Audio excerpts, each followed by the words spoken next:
Hello, folks. Thank you for tuning into the latest episode of Vinyl and Vision. This is episode 32 with my very special guest, Marissa Nadler. Marissa is a kind of longtime friend of mine, acquaintance really, from the Providence area when she was a student at RISD.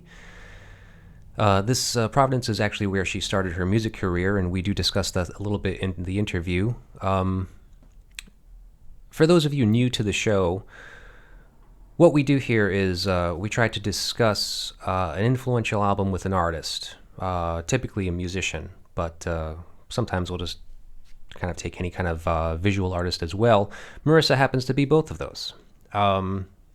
So she had chosen the record Leonard Cohen's Songs from a Room. It's his 1969 sophomore record, which is a classic. It's definitely a record that I am very familiar with and that I have a deep admiration for as well. So it was great to be able to get to speak with Marissa for a little bit in regards to this album and the influence that it had on her at the time that she had heard it as a teenager, which I have the similar story. So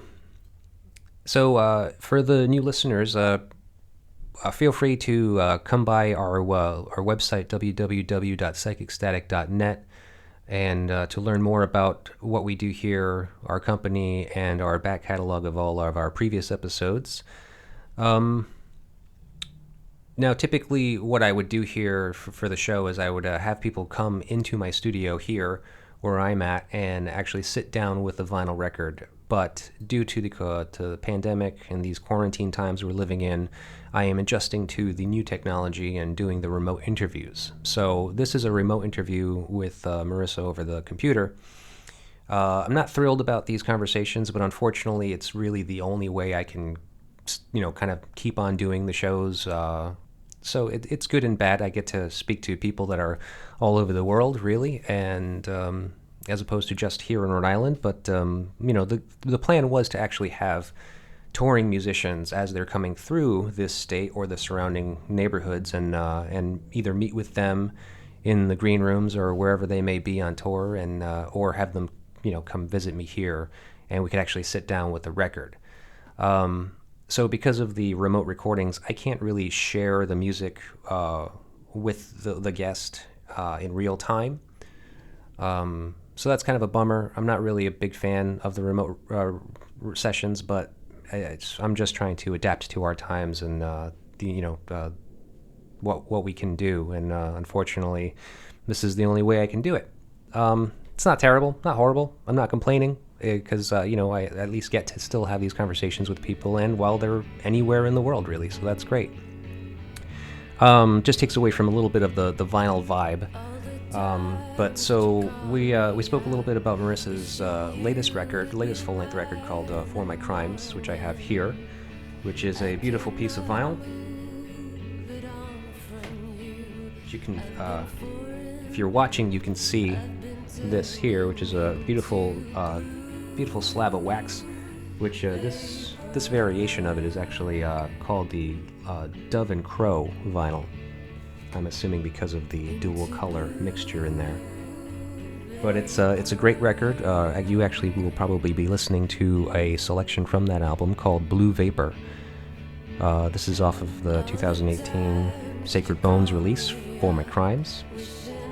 At the end of the episode, you can also tune in for a small segment of the song All Out of Catastrophes, which is one of the ones I like most off that record.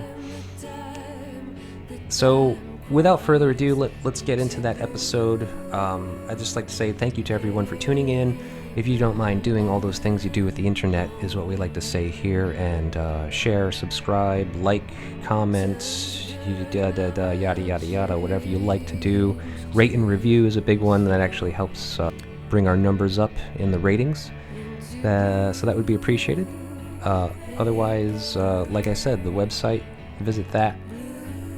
You can find out more about us, and you can find some of our merch too. We've actually made some t-shirts for the show and for the company, and those are there. So I think that's it. Thank you very much. Enjoy. What you say, I'm done. Hello. Hi, how's it going? Good. How are you? Good. Well, let me start by saying thanks for agreeing to do this and coming on with me. It's my pleasure. It's so nice to see you again. Yeah. Yeah. It's been a long time. Yeah, you were at like my very first shows I ever played. Um, I think so. I'm not sure if I was at the very first one. What was the very first one? I don't know, but you were at like the first few that I Right. did, at AS 220 and stuff like that. So Right. yeah. Yeah. So your music history, um you started out playing guitar, or did you play another instrument when you were young? Yeah, guitars like I quit piano lessons as a kid, so I learned guitar in like high school from my brother, older brother, Oh, and okay. he taught me some finger picking techniques, but mostly just kind of developed from the age of like 15 or so. Yeah. Oh, Yeah. okay. And so, when you learned how to play guitar, did you start a band, or did you get into a band at all, or? I did. I had like a band with some girlfriends in high school. We never even named it, but we did like a David Bowie 5 years, and Uh, so some other stuff. Like I was into more of a screamer back then. oh, So, really? I hmm did not take you for the screamer. yeah, I haven't been able to do it, and like something changed in me after high. Like I just lost the ability to like scream, but that's not necessarily a bad thing. I just sometimes wish I could do that. I think it's like the reckless abandon of youth. Hmm. Hmm. Yeah. Yeah. Well, you also, I mean, do you when you did do that, when you sang that way back then? Did you feel like it hurt you? Did you feel like it was kind of a little too extraneous for you? No, I remember it being easy. I don't know what happened. But Hmm. I think my musical taste changed. Um, from the grunge era, it changed over the years, and so Right. my voice changed with it.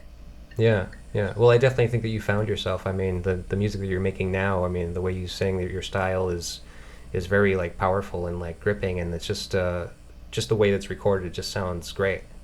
Well, thank you. Yeah, That's nice. yeah. Well, it's a very important thing as a musician to know what your comfort levels are, right? To And, yeah, and to push them. Like right now during quarantine, I've been learning the piano, like for real. oh yeah, Like I'm taking lessons and learning to read music for real. So like wow, that's been a huge great thing that's happened this oh year just because all this extra time not being able to tour. I decided to like that was my dream instrument that I never got good at. So yeah. right now I'm getting jazzy and stuff, you know. Oh, that's cool.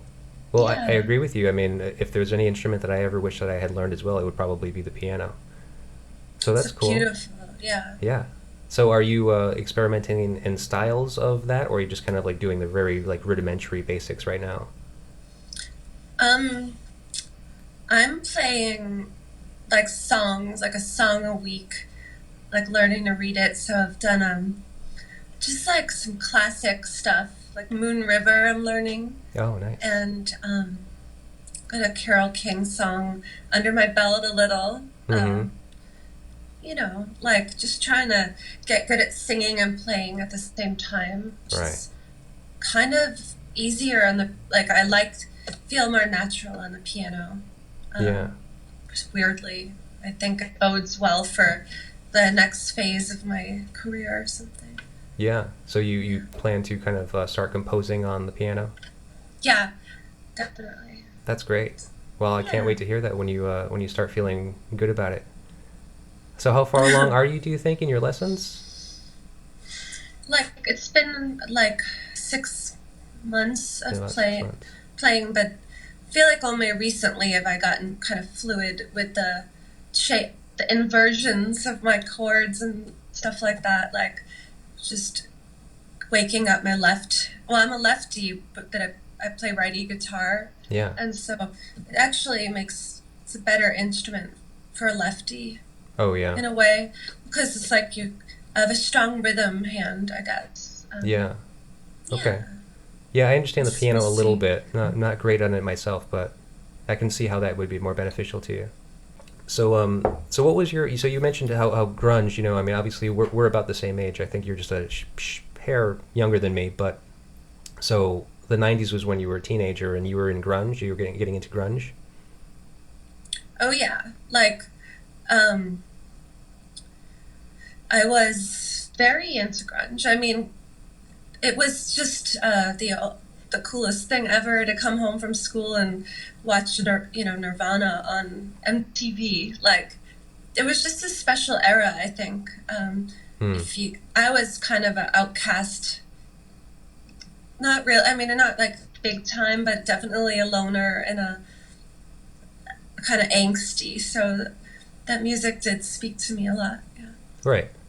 Yeah. No, I Yeah. completely sympathize with you. I mean, you know, as with most musicians and artists, yeah, most likely you have that loner lifestyle, and yeah, I can see how grunge was huge for us in that regard. So, what were you Yeah. listening to mostly? I mean, like, what were some of the bands that you liked from that era?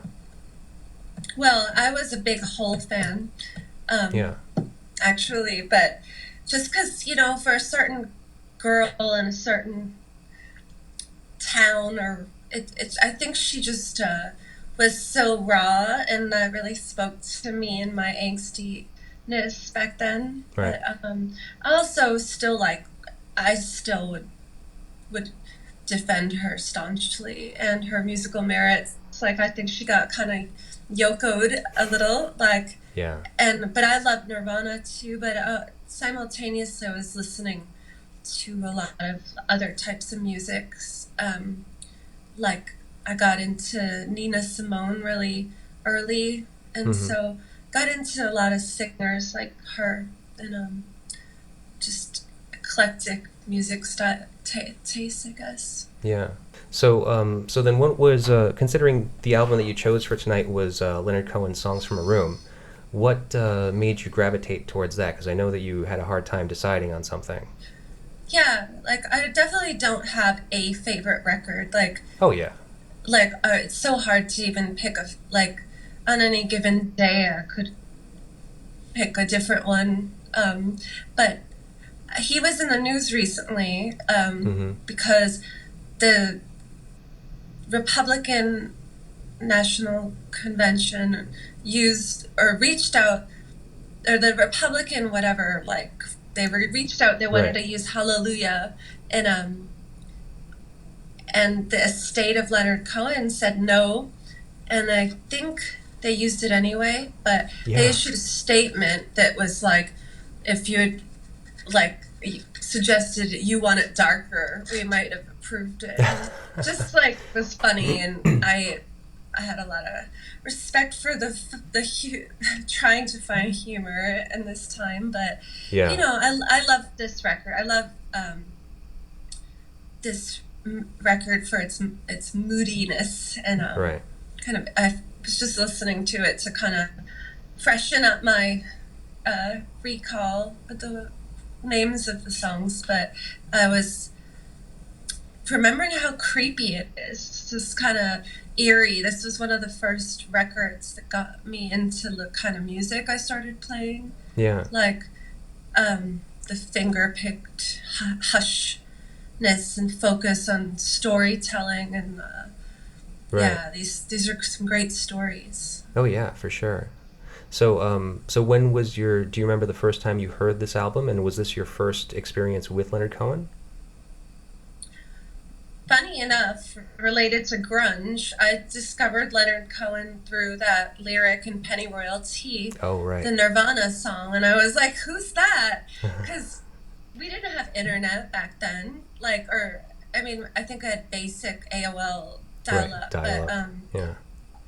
so I was curious. So I went to Borders, Books and Music, that doesn't exist anymore, and got the cassette tape, like Leonard Cohen's first record, and then I loved it, and then got this one after Oh, okay. the second one. Um, and my mom at the same time turned me on to like Joni Mitchell, and because she was tired of hearing the grunge, I Yeah. think a little, yeah. Yeah. Now, your mother actually, she was kind of more of a she was an artist as well, actually, right? She is, yeah. She's still painting, Oh, and I'm sorry. Yes. oh yeah, and she's just a great, uh, you know, she's great. She's big creative inspiration. Yeah. And so she, like, around the house with you growing up, she was listening to a lot of that I guess 60s style music in the vein of the Yeah, both my singer-songwriters. parents were like, not well. They like to rock actually a bit more like than that. Like we had a lot of like prog rock growing up. Oh, okay. Like Yes record covers Mm-hmm. were like my earliest fan fiction, thanks to my brother. Like, I think my first concert was Jethro Tull and Procol Harum at Greatwood. So Oh, they wow. were like into like all kinds of music, but they took us to the Grateful Dead concert, and Oh, wow. when they came on their Voodoo Lounge tour, that was and Neil Young. So yeah, they've got good taste in music, and I was lucky to like get introduced to Pink Floyd and Stevie Nicks at a young age. Oh, yeah. Oh, that's Yeah. cool. Yeah. So yeah. So it makes sense then that you had a lot of that upbringing, and that's cool of your parents. I wish I had cool parents. Oh, I'm sure they're cool in different In their ways. own way, yeah, yeah. But Yeah. we didn't have a lot of music in the house growing up. Like not a lot of great stuff. Little few things here and there that was kind of influential, I guess. Yeah. So your this was the second. His sophomore album was the you were kind of listening to it in succession. So you went from the first album to this one. I did. And Um, did you listen to the third record? yeah. Like I have to look at his discography, but I Right. know most of his records. What's the third one?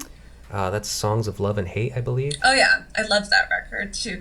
Like as I said, I could have picked any Leonard Cohen record really, but like or any another artist too, but this one has a few of my real favorite songs on it, like Mm-hmm. Lady Midnight. I actually used to play on um on stage in Providence like 20 years ago. It was Seems So Long Ago Nancy, I think is my favorite song off the record. Though it's like the storytelling is very evocative, and Yeah.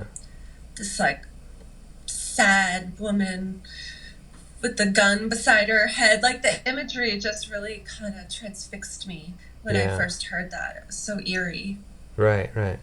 Yeah, I didn't really think about that. I've been listening to the first record and this record a lot over the past few days, and I guess the first record is a little seems a little bit more tame. I mean, it's obviously beautiful songwriting and beautiful production, and even lyrically, I mean, it's still Leonard Cohen. I mean, any of his records, any of his songs are very much his own, and are just full of poetry. But yeah, I think this one is a little bit more visual in that regard of like the darkness and all of these like kind of eerie things. Like I don't know, there's the one song. What is it? The Story of Isaac, which I mean, I'm not really familiar with that story, but just hearing him sing about it is just like so creepy. It is. That's the one like the door it opens slowly, my father. Yeah, Mm-hmm.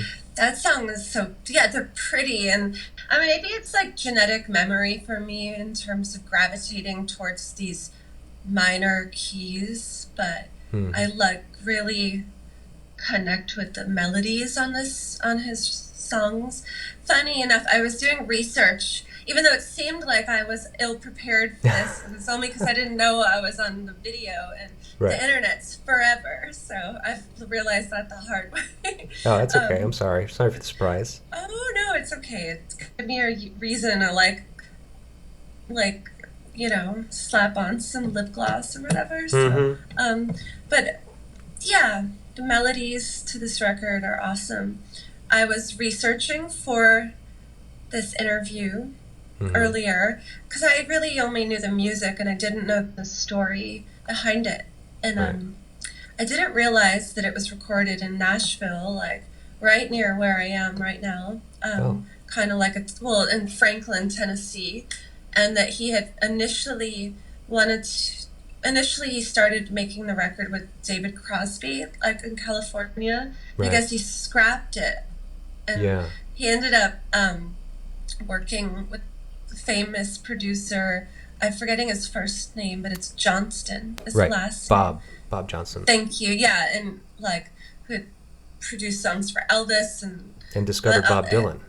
yeah, and he did Nashville's Skyline. Did he discover him? I think from what I saw, that says that he was like yeah.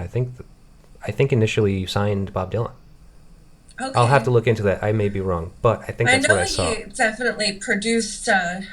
That's when he's talking to Bob in Nashville Skyline. That's like him, and he produced that one. But like, I didn't know this that he did it in Tennessee, but it kind of makes sense because it's got this like Americana vibe. Not, I don't even know what that word means, but it's got like kind of a cowboy western feel to it, like Yeah, the um, loosely, I suppose. Yeah, it's it's strange. like It's strange to like kind of like describe Leonard Cohen's sound because like I mean, especially for this era, I think like his first few records, or at least these first two, have a very similar vibe to them.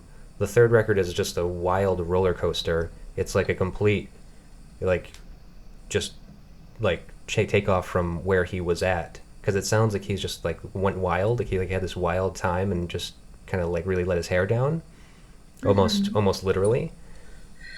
Yeah, I think that this record's very like I just think that I came across a Rolling Stone review of this record from like 60 whatever year it was made, the late 60s. 69 is when it was released. Yeah.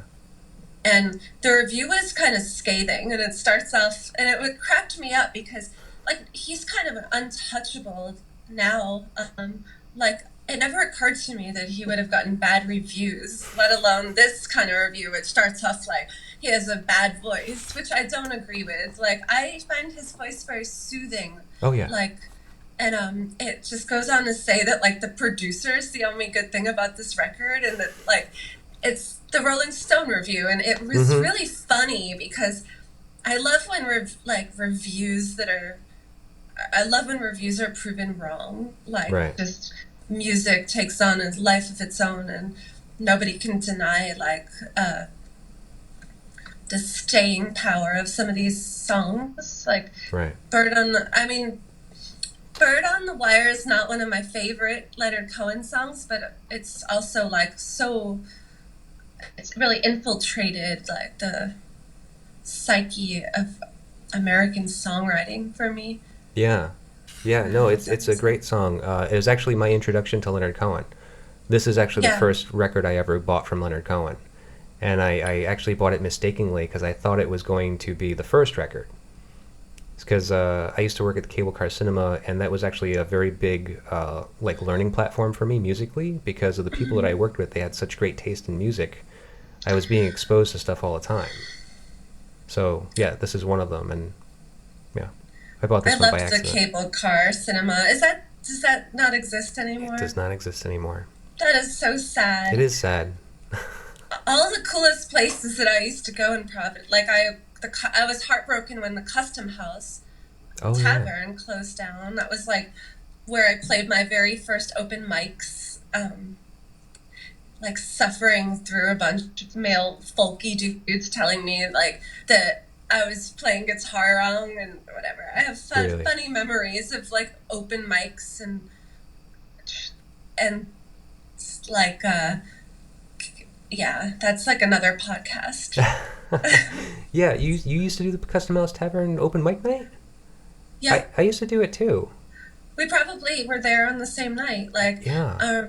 I remember I used to go there with my friend Rachel, who, when we were RISD students, she now runs a very successful company, Mm-hmm. like it's like a design company. We used to hang out there and like I remember like the Mercy Beat, that band, the short Yes, lived. They were good, they but were great. Yeah. yeah. What's his name? um, John, I think, is the singer. John Carpenter. Okay, Yeah, yeah. Do you still hear from him every now and then? Because I know that he's got music up on SoundCloud, and I think he's in New York now.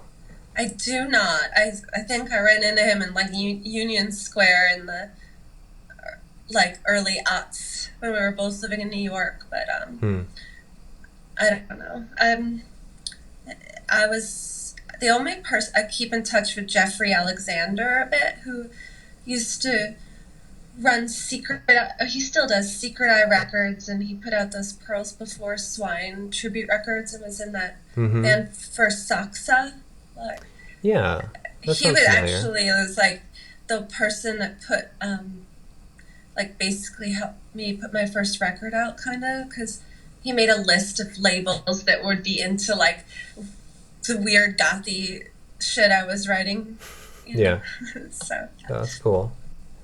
Huh. Well, so you were mentioning. I just want to get into this just so but I don't forget the Rolling Stone interview, the scathing review of this record. hmm I actually have it as well, and I was reading it. Yeah, so there was one question that it led me to think about for you, like you were saying about how this being being proven wrong now so many years after the fact. Like obviously Leonard Cohen is an amazing songwriter, and most people will agree with that. But what was your experience been with critics with your releases? well, like back, it's actually been I've been lucky. Back before they got rid of the comment sections on some of those blogs, like Mm-hmm. I remember being just like devastated by some of the comments, and Oh, wow. it takes a lot of a really thick skin, which I've never 100% developed, in all honesty. But like, I just don't read that stuff anymore. Like, I've been lucky that a lot of great writers have like written some nice things about me, but like I also know that there's always going to be like everybody's always going to have a negative review, and Mm-hmm. for artists especially, it's just so important not to pay that. Like Any mind? you can listen to it and take, yeah, like you can, if they're constructive, it can be helpful. But Right. I'm definitely not a fan of like mean music writing, because I just don't feel like there's just not a place or a need in the world for that kind of thing. Right. 'Cause most people release art with the intention of trying to make something, if not beautiful, then moving or visceral. Right. And so I I am glad that like there are no public comment sections on most of these blogs anymore. Just because I know a lot of women musicians, especially that came up around the same time that I did, Mm-hmm. just being like, oh yeah, those were doozies. Like, because a lot of it was anonymous. Like, there was a story about these book reviews that went public accidentally Mm-hmm. on like, I forget which, it was like Amazon or something, like, and it turned out to be like other authors writing about each other, All like right. under fake names. So, I just never know any, if people can write things anonymously. It's just kind of like can leave a bad mark, I think. But I Right. just try to stay busy, because if you believe in what you are making, that should be the only thing that really matters, I think. I agree with you. 100%. Yeah. Well, I'm sorry that you had to experience that. I mean, I only ask because it's a kind of a strange comparison between you and Leonard Cohen as artists and as people who release art for a living. Because you've had a long career too. I mean, so you've been releasing records since 2004, right? hmm So what has it? Do you think that it at least has gotten better as far as like the criticisms that you receive and the press? Well, as I said, like I'm definitely not complaining. I've had a lot of good, nice reviews, and like, Mm-hmm. and that's helped my career. But like simultaneously, I have, like anybody else, had like I'm just the kind of person that I like. You can say like a zillion nice things to me and one bad thing, and I'll just like fixate on the bad thing, and it's a Mm-hmm. perfectionism, I guess. But like, Yeah. of course, like that's how most people work. Like, it's just like you only like hear the bad sometimes, but I Yeah. just don't care anymore. Like Good. I want to make, if I never really did, but like now I especially don't care, Yeah. which is a great place to be. Like I could care less because I know that like people, I have like a loyal fan base that just keep coming back, which is nice because Right.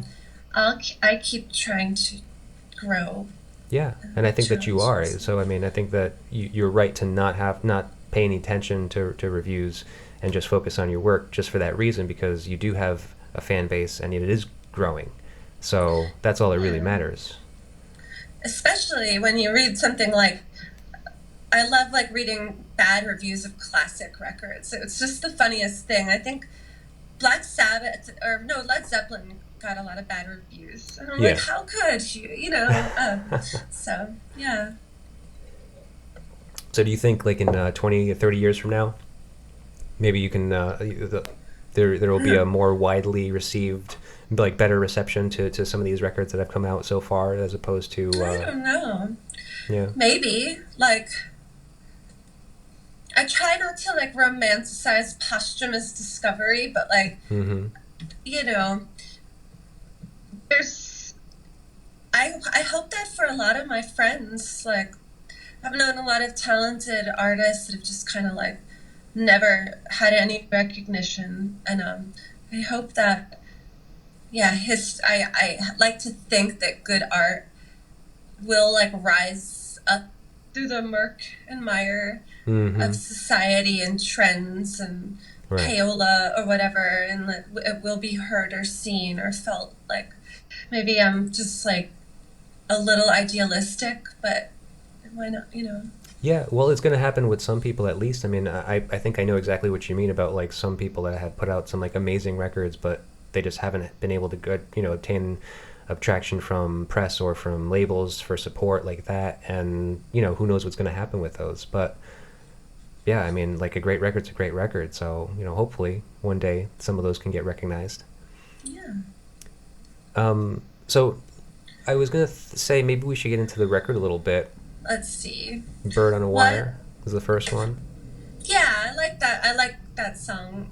Alec Redfern, he used to play that a lot Oh, he did? on his accordion, and like when I used to see like shows around Providence, and he was really into Leonard Cohen, so Mm-hmm. I kind of got more into it. But melodically, I really like it's. You start getting into real flow on this record for me, like from track 3, track 4, track 5, 6, like, which is a bunch of lonesome heroes, like, which I just think is very funny. Like, where, like, if you listen to the lyrics, Mm-hmm. it's like, here we go. Yeah, a bunch of lonesome and very quarrelsome heroes were smoking out along the open road. The night was very dark and thick between them, each man beneath his ordinary load. Hmm. Just like nobody, like there's a reason why his name comes up in great songwriting. Like because I think he was one of the first people where I realized like the power of, like, these don't seem like song lyrics. Like you can read them; they stand on their own as poetry, which Oh I yeah. feel like most elements of music, or like it's a good lesson to learn. Like I want my lyrics to be able to stand on their own without a catchy melody, Mm-hmm. and just make them. It's like building blocks, kind of. Right. Yeah, I agree with that. I mean, how do you feel about that now? I mean, like with some of like, let's just use your newest record for example, For Your Crimes, which I have here, Mm-hmm. which is a great record. I mean, I've listened to basically all of your albums over the course of one day. Um, Oh gosh. Are no, you it was okay? good. Are you okay? Are you okay? Between your catalog and the Leonard Cohen albums, yeah, I've been kind of feeling a little somber. But Yeah, I don't find your music to be very depressing. I mean, that's good. it's somber. You know, it's definitely like kind of quiet and reserved, and it's very kind of it can be bleak at times. But realistically and overall, I just find it. I don't know. For me personally, I just feel very positive listening to it, and I don't know if that's just because I know you and or if it's just because of the content and the lyrics. But Yeah. Well, that's nice to hear yeah, well, the new because, record like, I especially. think there is a lot of positivity in my writing that, like, but I get. I mean, you know, I get tagged with a lot of like doom and goth and death folk or whatever you Right. want to call it. But like, it's because my early records had a very high body count, and like I just was Yeah. like super into murder ballads when I wrote that first record, and Right. everybody died in them. But Mm-hmm. then this like last record definitely is stripped down production and focused on the lyrics. That yeah, I'm one of those people, I can't even like listen to it. I never listen to my own music. Like Right. it's just like you make it. I never want to hear it again or see it again. Right. Yeah. No, I Right can now, understand. I'm going through that. I have like all my paintings are like facing the wall. I'm like frustrated. I have this paint on my hands. By the way, I was not like just. Oh. It's like looks like messy, but Yeah. Oh, I couldn't even see it from here, it's like unfortunately. oil paint. It's so messy. Like, Yeah. mhm. Yeah. Well, so you're also continuing with your artistic painting while you are in quarantine. Oh yeah, I've made a lot of like atmospheric memory landscapes. So Mm-hmm. it's almost as if I'm getting to travel that way. Yeah. Out of Quantum, memory or yeah. out of imagination. Well, I'm using my imagination to reimagine what they look like because I'm not using photos Yeah. for kind of just like they're very like Turner-esque, like hazy, oblique, and Right. kind of sad looking and lots of gray. So Yeah. definitely right now, yeah. Like the album, like your album cover. This is one of your paintings. Yeah, that was like one of my early ones, so I think I've gotten better since then. Yeah. But anyway, that's like one style. I Mm-hmm. used to do a lot of portraits and stuff, but Right. anyway, back to the record. Let's see what else. So we, Do I we want to left off on a say? bunch of Lonesome Heroes. So next would Yeah. be the Partition. Oh, I love this song. It's the melody is so pretty. Like when they put across the border. Hmm. Da, da, da, da. This is the. I guess he went to France just to get the French vocalists singing Yeah. in the background for that recording, Yeah. and Right. it's. I really think it makes it. It gives it this haunting, timeless feeling. I mean, I don't speak French, but I get the gist of it, and I love that melody a lot. Mm-hmm. Um, Yeah. but my favorite song on the record is definitely track 5. As I said before, Oh, okay. that was the one where I was just. I mean, off the record before that, Suzanne is my favorite song off that record, but also So Long Marianne, I think is. Yeah. I mean, there's so many great ones, but this record's darker for me even than that one. Like this, I just like the tragic tale in this song, basically, because Mm-hmm. it's it's a real character study. Yeah. Yeah. No, I agree with you. I mean, like we were saying before about Leonard Cohen in general. I mean, his words are just they're poems, but they're also like these really complex stories. Um, I kind of find it hard to follow sometimes because I'm not really a very big lyricist guy, but obviously Leonard Cohen just kind of pulls it out of you to kind of pulls your attention towards what he's saying. Yeah, Um, but I can't remember them for the life of me. I mean, like I but need this. I this, need to yeah, listen to it at the same time while I'm thinking about it. You know. This one's like, seems so long. Da-da-da-da-da-da. Nancy wore green stockings, and Hmm. she slept with everyone. And like the lyrics are really kind of evocative, and I hadn't really heard that kind of thing before. I got like these records hit me hard the first time I heard them. I was like, whoa, Yeah.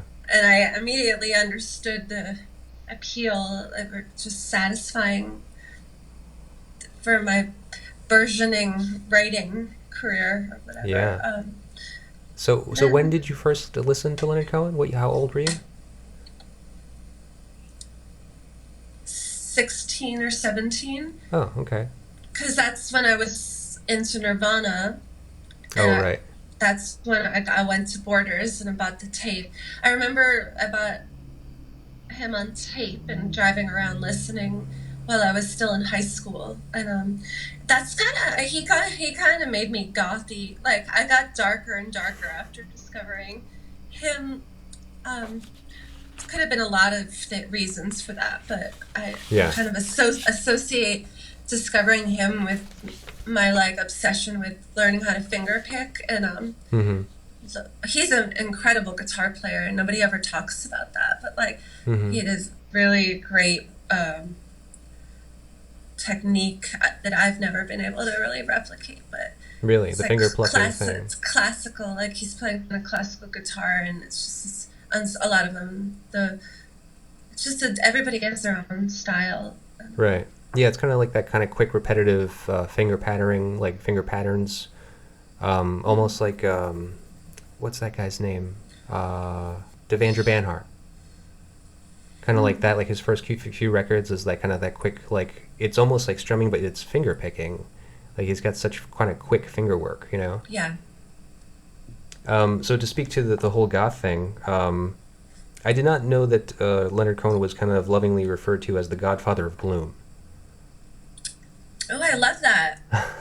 I've never heard that either, but it makes total sense because I really, I mean, I picked this record, but as I said, this should just be more of like an Elsie appreciation Mm-hmm. podcast because it's not like I love every song on this record, and like I love the whole feeling of the record, and I have my favorite songs on it. Yeah.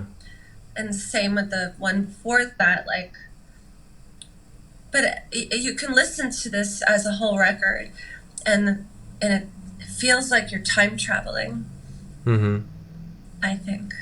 Yeah. Well, I think that it's very kind of very good depiction of the time, like the era that he was in. I mean, like Leonard Cohen has always seemed to me like a very old man, and half of that. He was pretty cute when he was younger, though. You got, Well, so yeah. this is an interesting thing is that he it seems that he started his music career at the age of 33. So he was kind of like a late bloomer, really.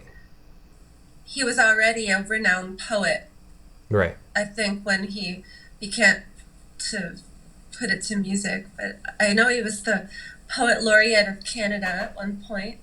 Yeah. And but it's never too late to start something new. I think that's great that he was 33. I mean, I personally don't think you age out of being an artist and Mm-hmm. or even a performer. Mm-hmm. I think it's maybe it's a different, like I used to think that like the I just don't care anymore. Like, you Yeah. know, Well, he made such a long career out of himself, regardless. I mean, like, I don't really put any weight behind, what age that he started, but I do think that it's interesting that he started so late because I think that that's kind of late for a person to get into like a music career. But yeah, it is. but he And made the most that's out of it. kind I mean, of he still got 50 years out of making music, so I mean, that's still very impressive, regardless.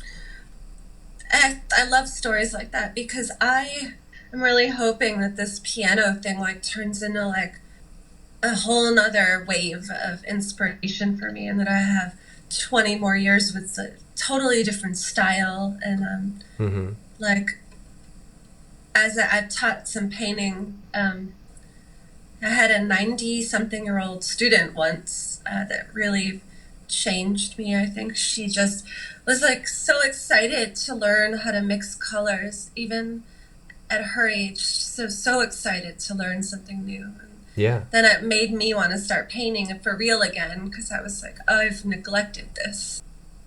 Now, the last half of this record, from track 6 out, starts with The Old Revolution.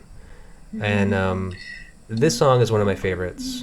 I And love that one. yeah, What and do you, I think there was 3 songs. I think 3 out of these songs were covered by the Walkmen. really? Yeah, have you heard those? No, I have not. I'll have to check them out though. Yeah, they're great. Great. I think it was either the NPR Tiny Desk concert, or it was, I can't remember which one it was, or it was I don't know, something like that, some weird live, small, like quiet version of them playing, and it's great. They do a great job with covers. But yeah, this is one of my favorites as well, The Old Revolution. How do you? Yeah, I love the melody. Again, that they didn't really talk about that in the Mean Rolling Stone article, but they didn't mention anything positive about the melodies, and I think that they're stunning. Sometimes people just want a pretty icing on the cake, or like I know Bob Dylan got a lot of criticism for his vocals early on, or people still make that joke, and Right. I personally always liked Bob's voice. And if you can hit the notes, you can hit the notes. Like Right. character is everything. Right. It's just Yeah. what notes are you trying to reach is the question, I guess, and I think that I maybe guess, that's yeah. what the critic probably doesn't realize is like he's just not trying to sing out of his range. He's very comfortable in that range that he's in, and I mean I can sympathize with that because that's one of the things I loved about this record when I first heard it. I was just like, oh, this guy isn't really a singer. And I like that because it's the same attraction to his vocal styling as Lou Reed is for me, because he's also like he doesn't sound like a very trained singer. He's just very, very loose, and it's just kind of what they are comfortable with. Yeah. I love Lou Reed. Yeah, I know what you mean. Like he definitely can carve out a good melody, and it's but it's that approachable delivery, Mm-hmm. Right. laid back. Yeah. Yeah, and it gives hope to a guy like me that can't sing. So Oh, I'm I'm sure you can sing. no, I do a good Leonard Cohen, and that's pretty much it. Yeah, Cool. but that's just me. I mean, that's why I was envious when I heard you say that you used to do the screaming thing, because I was just like, oh, that's something I would wish I could do. Me too. I wish I could do it now. I don't know where it went. Like I think I just need. I think it had to do with like being like a like living in apartments my whole adult life Mm-hmm. is what happened. Like the minute I got to college and I had like roommates, I got really, Really shy, like kind of to yourself. yeah. I think Yeah. I got even more shy, and then just wanted to like play and have nobody hear me, and I think I kind of even more introverted. Hmm. But I came out of it. Like just took a long time. Yeah. Yeah. So actually, it sounds like I keep on kind of trying to compare a lot of your story with Leonard Cohen's, because the research that I've done about him, I didn't know a lot of this stuff about him. I just kind of, like you, have just been a fan for a long time and never really thought to do any research on it. But so it turns out that when he got into making music, he first got noticed by Judy Collins, and I guess she kind of like covered his song Suzanne and kind of made him a well-known name in the music industry and kind of like made him more sought after. Mm-hmm. Yes, Judy Collins kind of did similar with Joni Mitchell. Like Mm-hmm. she covered Clouds, I think, or the Circle Game, I think. Okay. But she was like folk Midas, like she had the Midas touch. Mm-hmm. Back then, I guess everything turned to gold or something. Yeah. Well, she was just so popular, I guess, and she just managed to find these up and coming folk artists and hear the potential in their songs, and took an opportunity out of it. Not like un unwillingly to them, like, trying to kind of she shined light on them, if nothing else, actually. But so one of his first performances was actually at her request. She brought him up on stage with her to perform that song, and to which he actually had a very bad bit of stage fright and walked off the stage. Oh yeah, I think I heard about this. Yeah. So it made me start to think about you. We started off this conversation with you mentioning how I was actually at some of your first few shows, and and one that stuck out to me was when something like that similarly happened to you. Do you remember that? Yeah. Which one? We were at AS2. We were I at feel like there's a AS2. lot of them. I definitely had my freakouts, but Yeah. yeah, AS220. Yeah, yeah. I feel like I was working the door, and you were playing. I don't remember what show it was. Like, I don't know who else was playing on that bill, but I remember kind of just sitting back and watching you, and just kind of out of nowhere, I thought I saw you just kind of storm out of the building, and I didn't No, know no. where you went. I do remember this. I feel like there was a reason for it though. I don't know. I Um, mean, that's what I'm asking you because I don't know what it happened. was so long ago, but I'll tell you, I was dreadfully shy, and it was very hard for me to get up on stage Yeah, during those years. Like, I always, I might have had a panic attack, like, which I used to have a lot. yeah. Yeah, but I do know. I had almost forgotten that. Thanks. Oh, I'm I'm kidding. sorry. I'm joking, but I had a lot of like bad. I mean, it's kind of amazing I kept going. Just, Yeah, but shyness fades away the more. I was lucky. I had good reviews and people championing my songwriting, so like that helped a little. But I didn't really get over the stage fright until like 2016. So like that's how many years of it? 12 years into my career of performing right. that I could like kind of feel confident getting out there. Yeah. Did you have some dogs in that time between like when? Because I think this was probably what 2003 maybe I saw you in at AS20 or maybe even earlier than that. Yeah, it was like 2002 or 3, and Yeah. yeah, So up I until should. 2016, you never had any other like episodes like that.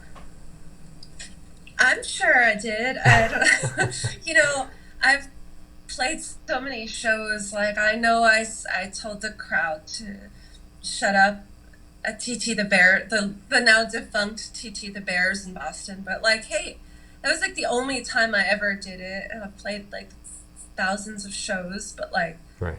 I definitely feel like I had a freak out at South by Southwest in 2007 or Mm-hmm. something, because I think it's just like sensory issues, like I like panic attacks, Yeah. like when like you're just like, oh my god, I can't do this, and I'm gonna freak out and I want to hide, and but I now I'm like a consummate professional and over that hump. Like I can talk my way out of that.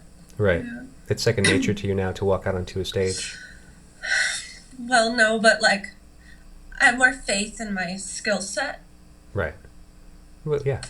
I'm Okay. definitely not like a born performer. There's a big difference Yeah. between a performer and a writer, or An artist. they're not always the same thing. Right. Like the Venn diagram doesn't always have the same overlaps. All right, where are we in this record? The butcher. Yeah, I don't think I like that one as much. So you know who I am. I love this song. It's just really pretty. Yeah. Sometimes I need you naked. Sometimes I need you wild. Yeah, but then we're at my favorite, one of my other favorites, which is Lady Midnight, and I Mm. just think this song's great. Like, Yeah. Definitely one of my favorites as well. This is another song that the Walkmen covered, so I kind of am very familiar with that edition as well, that version. Hmm. Um, you said you covered the song in the past? I used to, yeah, Yeah. like in my early years. Yeah, maybe I'll give it another go sometime. Sure. Yeah, you covered a few of his songs, haven't you, in the past? Famous Blue Raincoat was one of them. Yeah, I wish like I really wish that cover. Once you put something out into the world, like you can't really take it back these days. Right. Um, People like that cover, but I don't anymore. Like it has Yeah. a lot of plays or whatever, but I just wish I wish I could redo everything sometimes. Like Yeah. that's good. That's good though. When you get too confident or comfortable, that's when you stop growing, I think. Right. Um, yeah. But Yeah. yeah, covered a lot of his songs. Yeah. I don't like to try to like doing the show is a really kind of a fun way to get to know a musician a little bit better because it's kind of like this personal insight into kind of like what shaped them as a musician a little bit. Hmm. And I don't like to assume, but I kind of thought you might choose Leonard Cohen. I didn't know what record, but I know your history. Like I know that you did covers of his. I know that you like similar styles of music. So I was actually really surprised and pleasantly surprised that you chose it. Yeah, I just figured like I could have chose something super obscure and like left Mm, field, but I think more people should know these records closer. They're beautiful and um, a lot easier to talk about something you know oh yeah, for sure. too. Yeah. Yeah, I Um, didn't know if you would go the '90s route and choose something like by Hole or something like that, which also mm, could have been fun. yeah, I maybe next time, Yeah, there's only one more song, right? The last song. which is oh yeah, tonight will be fine. Yeah, yeah. We'll go back to Lady Midnight for a second. Sure. And this is one of my favorite lyrics. The stars eat your body and the wind makes you cold. It's so beautiful and it's just like, what are you fucking talking? But I get, I love it. And Yeah. I just love reading these out loud sometimes. Um, I love that there are actual conversations that are happening in the songs, like quotes, like he said, she said, and Right. just I've been trying a bunch of different writing devices lately to. I'm kind of done with the confessional for a while. I'm just like, I don't want anybody to know anything about me anymore. Like, I feel like so exposed after the last record that I, Yeah. right now, am writing like story songs and Mm-hmm. really enjoying the freedom of writing stories is like you can put yourself in them, which I think Leonard's in a lot of these songs that are about other people. Right. Just like a lot of painters, people say like Rembrandt just painted himself and all of his people. Yeah. Like used himself as a model a lot, so Right. Well, kind of so do you? rambling. So no, that's okay. So do you feel like you're doing more research because like let's say going back to the last record that you put out for your crimes, that the title track is a song written from the perspective of a person on death row, correct? That was the initial like I asked Ryan to give me an idea about like I said, give me a writing prompt, and that was my prompt. And then immediately after writing the lyric, I realized the song had a lot of meanings. Like, oh, this just has to do with human guilt and imperfection of like it's about guilt and forgiveness, I guess. But I did use the storytelling to kind of put myself in like a corridor, being like rolled down on a gurney or something, or Mm-hmm. just trying to visualize it to, yeah, it's just like a long metaphor, I guess. Yeah, yeah. Well, so do you think that that's where your songwriting will be going for like the next recording? I'm not sure yet. Like, I know that my next record needs to be different. Like, I'm done with the guitar. I'm not making another guitar record, so like, Hmm. I'm definitely gonna do this record on other instruments and just gotta try to challenge a real metamorphosis. Okay. Because there's only so many songs.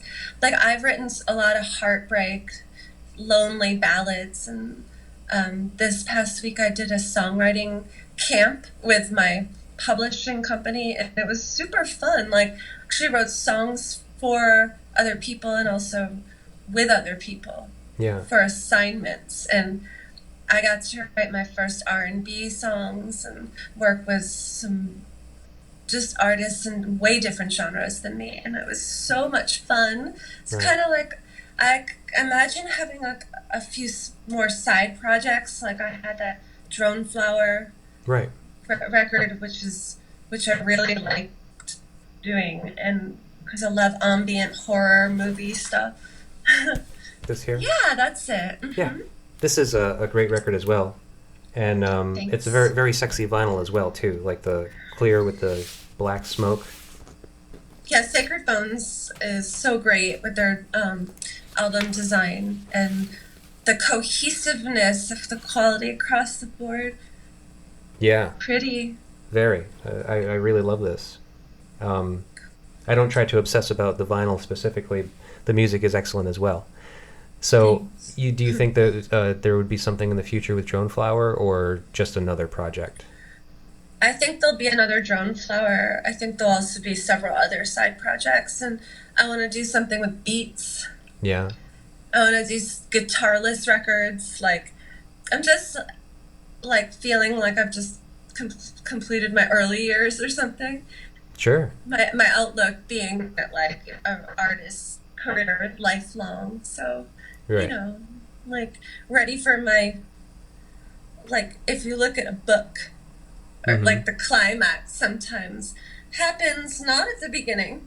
Like, I know I think my records have gotten, like, we'll see how I feel in 5 years, but I think there's just, Well, let me finish that statement for you because I was telling you how I listened to all of your albums in one day, and I started at the beginning because those are the records I actually was most familiar with at the time.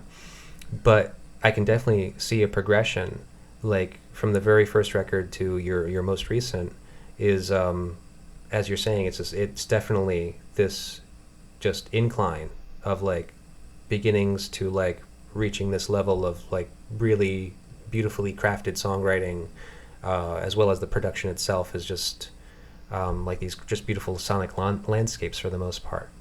So oh, it's thanks. nice to hear that you are already considering where the next step should be, and taking obviously motivation to make that change. And like you like I don't know, it's just strange to think that you've already thought about that like you want to do something completely different. I do, for sure. Like, you get tired of, I got tired of playing guitar, so I don't really pick it up as much as I sit down at the piano now. Mm-hmm.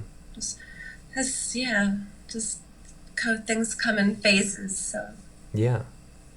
Well, I'm looking forward to it. I'm looking forward to see what you come up with next.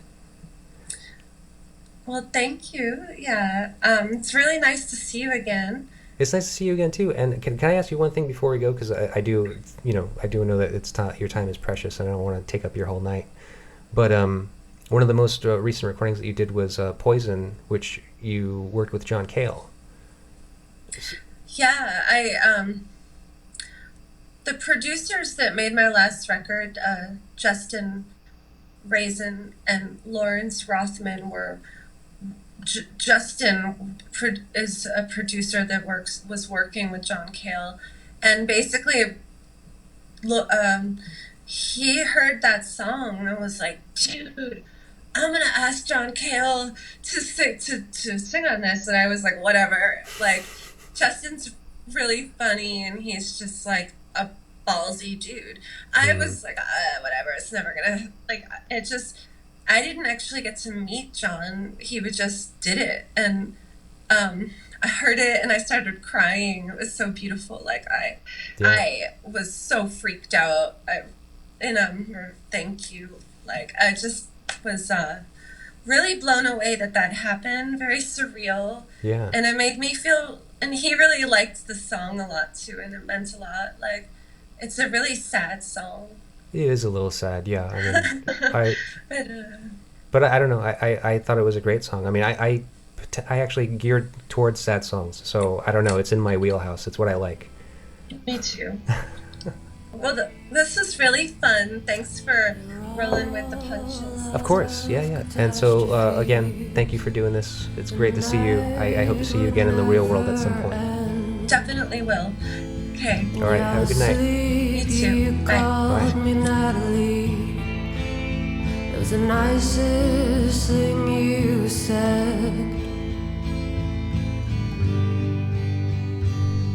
We're all out of Vinyl and Vision is a Psychic Static production. Theme song written and performed by Jeff Robbins of 123 Astronaut. You said I live for tragedy.